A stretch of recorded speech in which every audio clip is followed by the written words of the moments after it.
o ser humano é o ser humano, mesmo Deus sendo Deus. Isso não significa que Deus esteja inferiorizado pelos seres humanos que Ele criou. Significa que Ele é o Deus Todo-Poderoso que tem um compromisso de dialogar com esses seres inteligentes e autoconscientes que Ele criou. E de qualquer maneira, Deus tem a determinação de se revelar à humanidade. Quando Ele se revela ao povo de Israel, quando Ele dá um território para este povo, quando Ele fala de maneira sobrenatural a esse povo, Ele está dizendo para os outros povos que todo aquele que invocar o seu nome o encontrará, porque Ele é real, Ele existe.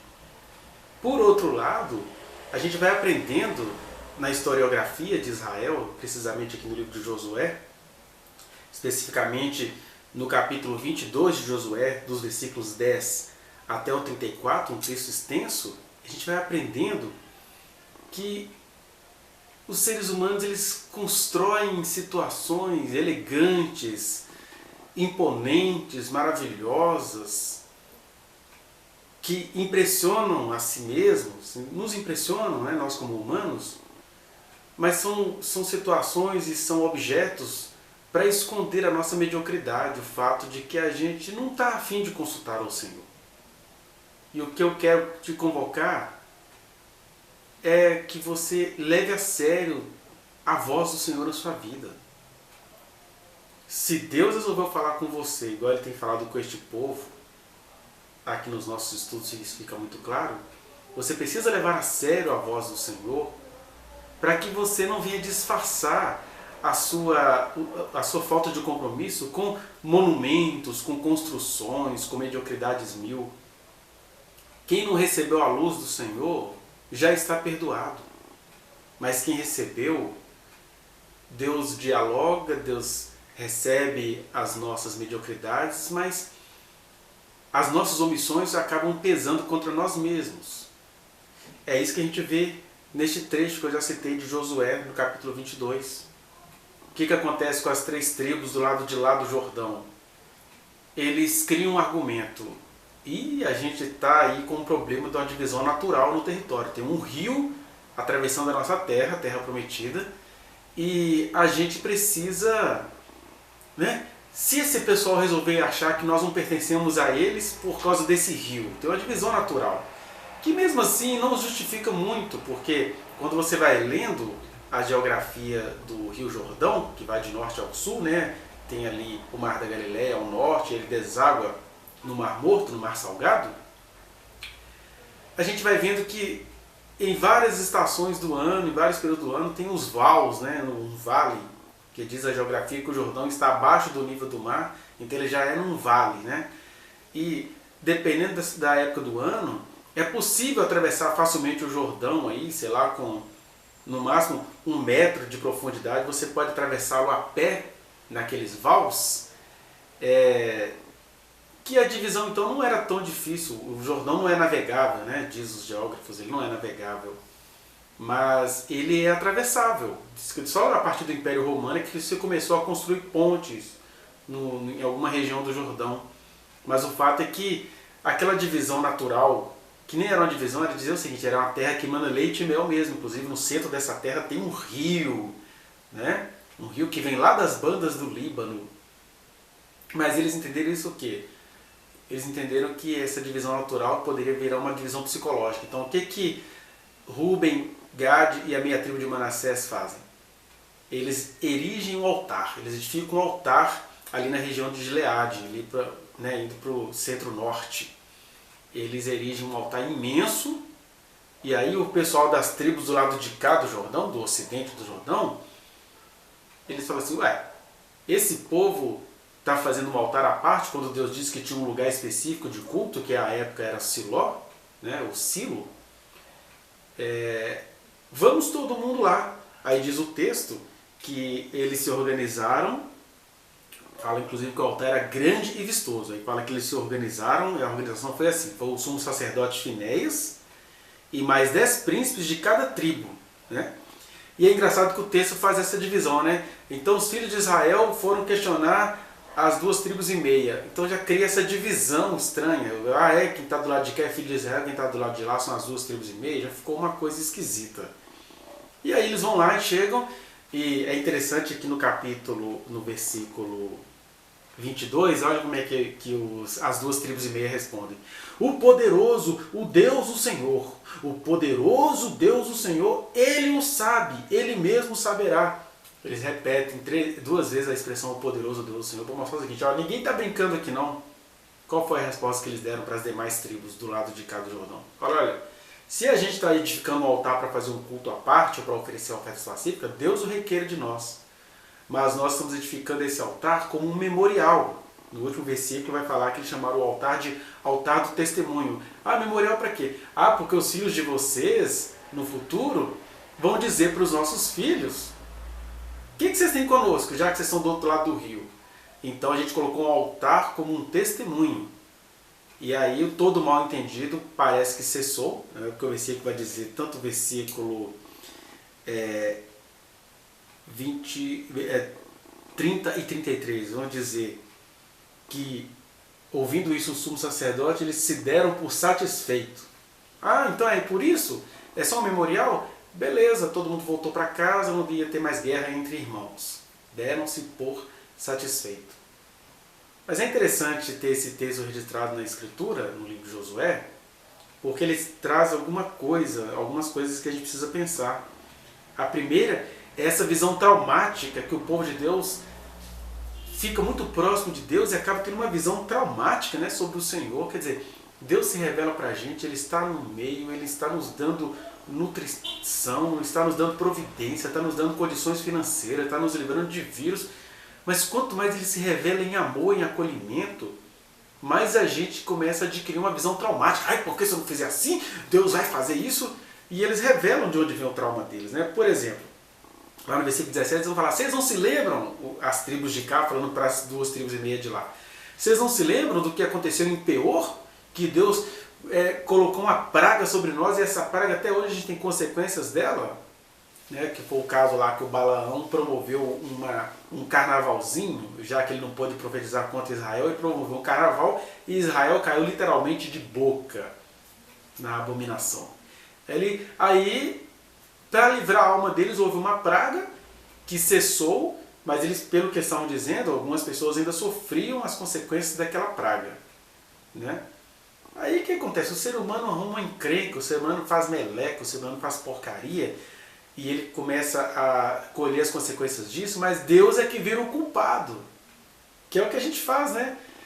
Adão e a Eva não confiaram em Deus, como todos nós ainda hoje não confiamos, e aí a gente sofre as consequências. Mas por que Deus está me castigando pelo que fizeram comigo lá atrás? Não. É porque o engano prevalece, o engano continua, nós somos por engano. Como diria o apóstolo Paulo, seja Deus verdadeiro e todo homem mentiroso. É isso, o ser humano é mentiroso, o ser humano mente para si. O ser humano até erige altar para despistar a sua desconfiança de Deus. Daqui a pouco eu vou dizer qual seria uma solução melhor do que construir esse memorial. Mas aí eles se lembram do caso de Peor e se lembram do caso de Acã, que foi aquele menininho, tá aí num dos vídeos da playlist sobre Josué. Aquele rapazinho que olhou assim: eu quero uma capa babilônica para mim, umas pratinhas aqui, uns ourinhos, o que tem? Sou só eu? E aí Israel todo perdeu uma guerra em Ai, e eles entendem o seguinte: Deus fez isso com Adão, Deus não fez isso conosco. Nós é que fazemos as nossas porcarias. O que Deus faz é nos proteger em meio a elas. Agora, a vida é para ser vivida, o que a gente faz tem consequências. Com um portento: todo que clamar o nome do Senhor será salvo. Essas pessoas ficaram com trauma de Deus, então elas não clamam a Deus, elas vão seguindo com traumas. Isso é um problema realmente individual. Eu que estou falando aqui com você, por exemplo, eu nem sei se eu consigo traduzir esse amor de Deus que eu sei e vivencio. Eu não sei se eu consigo traduzir isso para os meus próprios filhos e filhas.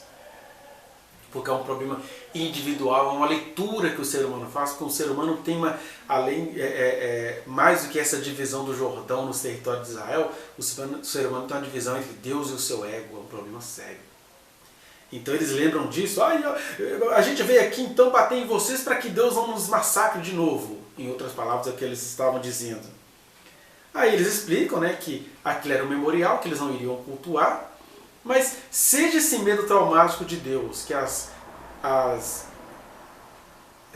10 tribos e meia tinham, seja aquela outras tribos, aquela medo traumático de construir um altar que as outras tribos tinham, as 9 tribos e meia e as 2 tribos e meia, era um trauma fruto da confiança em Deus.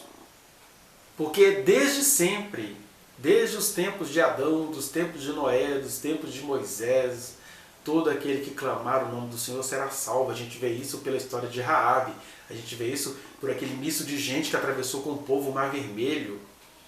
A gente vai vendo isso. A fé daqueles que não receberam de imediato a luz e a falta de fé daqueles que receberam toda a luz e o seu conforto.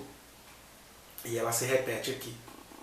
Então, a resposta, a reação deles a esse altar, de todo o povo de Israel, seja os que fizeram o altar, seja os que ficaram com medo de Deus vir se vingar, era uma resposta bonita. Deram-se por satisfeito, mas esse deram-se por satisfeito nos revela um problema antigo e eterno e até arquetípico dos seres humanos, especialmente daqueles que receberam a revelação do Senhor. Eles recebem a revelação do Senhor, mas não sabem consultar o Senhor, e a gente tem esse problema em relação a essas 2 tribos e meia. Tem problema eles terem pedido a Moisés lá no Deuteronômio para eles ocuparem ali, já que eles tinham gado para ocupar a terra? Não tem problema.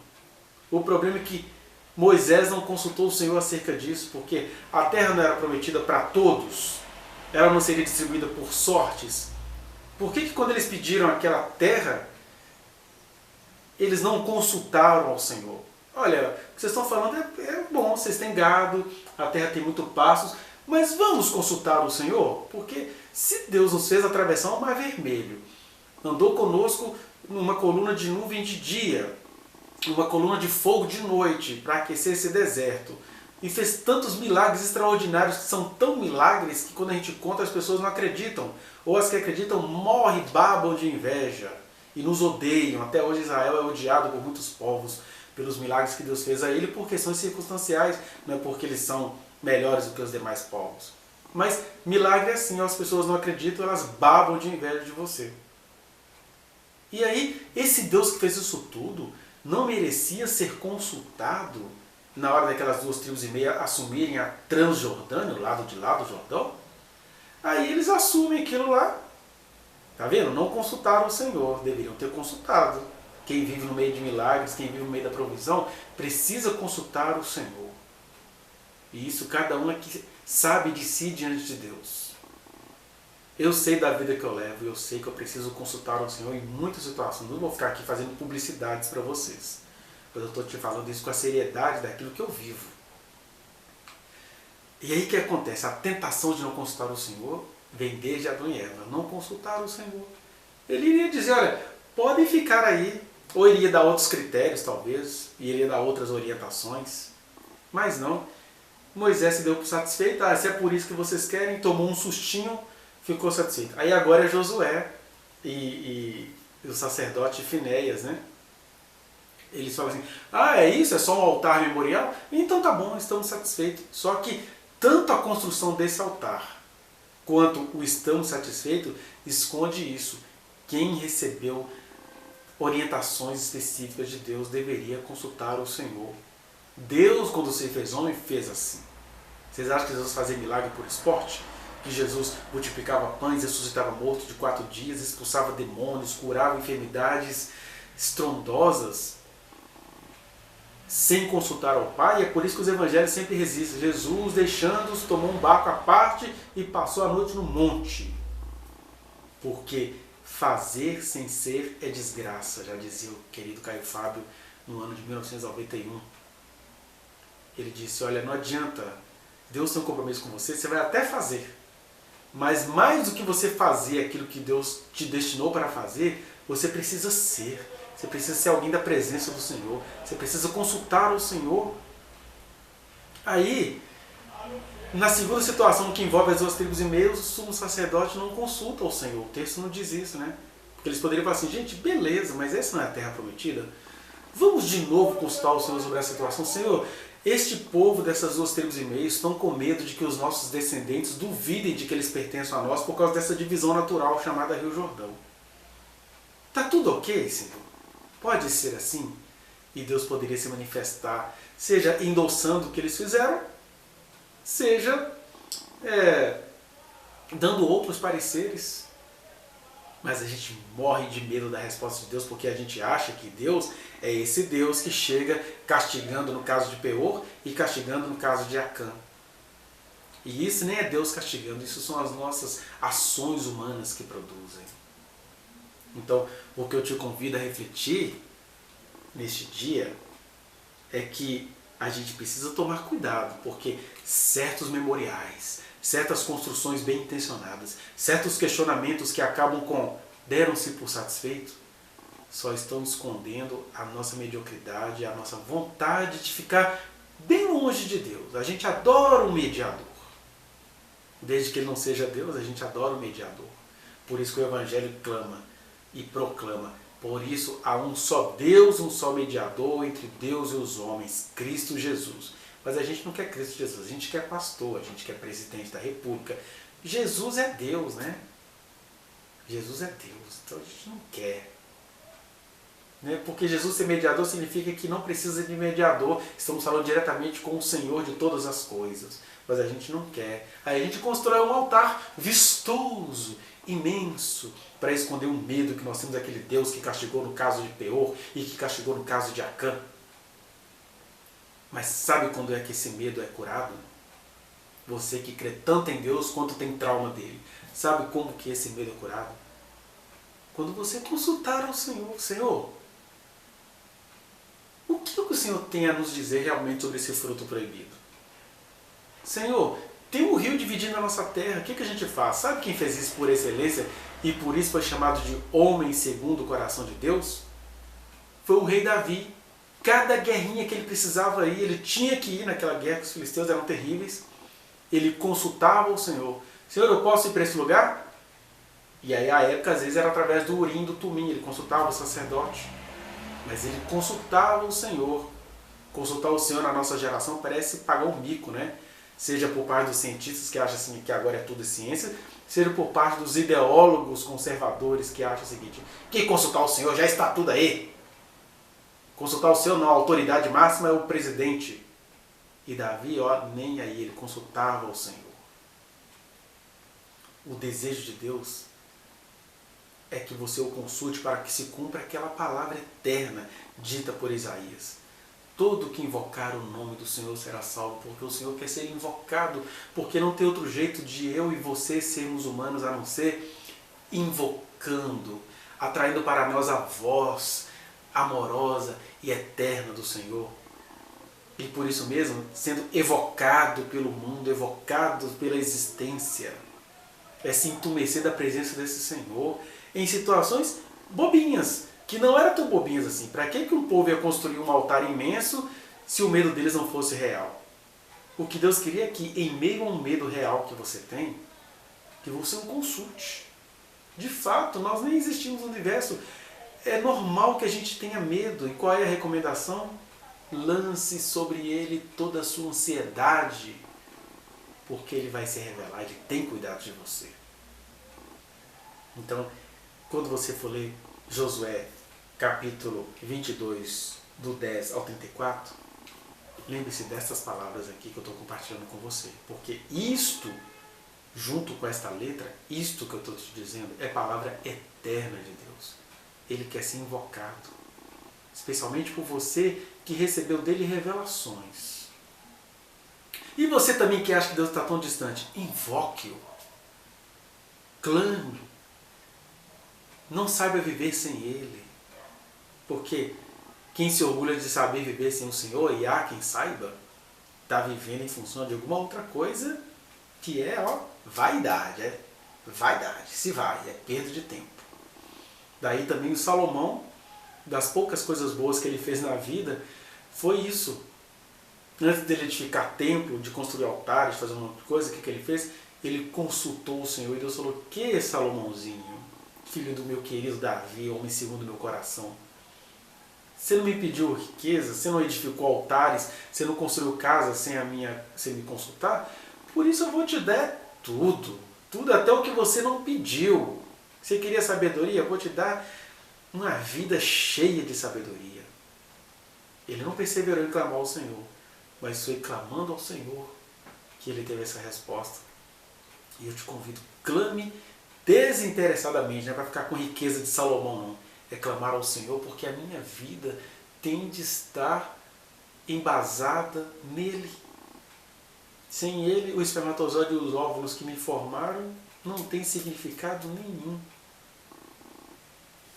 E é isso que o sumo sacerdote não entendeu, que as 2,5 tribos não entenderam, que as 9,5 tribos não entenderam e que até hoje as pessoas não entendem. O desejo eterno do eterno é investir tempo nesse ser que nem existe. Eu e você. É o sonho do Senhor. Pense nisso. E pratique essa devoção a Deus. Amém.